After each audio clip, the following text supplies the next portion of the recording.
राधे राधे। आज हम कार्तिक मास में सुने जाने वाले नित्य नेम की कथा कहेंगे। दो माँ बेटी थी। वह हर रोज़ नित्य नेम की कहानी कहा करती थी। उसकी बेटी ने कहा, माँ मैं नित्य नेम की कहानी कहूँगी। माँ ने कहा, बेटी तेरी कहानी ससुराल में कौन सुनेगा। उसने जिद की और नित्य नेम की कहानी कहने लगी।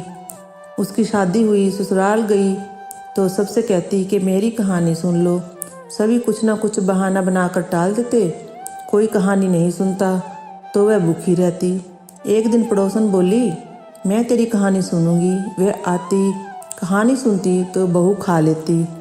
एक दिन ननद ने अपनी माँ से कहा कि माँ, भाभी पड़ोसन के कहने पर तो खाना खा लेती है और हम कहते हैं तो नहीं खाती। माँ ने कहा, उससे मना कर देना। उसने कहा, अच्छा।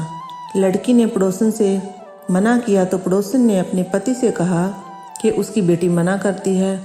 पति ने कहा कि उसकी माँ मना करे तो मत जाना। अगले दिन सास ने मना कर दिया तो पड़ोसन नहीं आई। बहू की कहानी कोई नहीं सुनता तो वह भूखी रहती।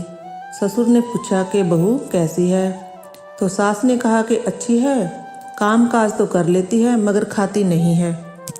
ससुर ने कहा कि बड़े घर की बेटी है, काम करने से थक जाती है, इससे काम मत कराया करो। लेकिन वह फिर भी नहीं खाती।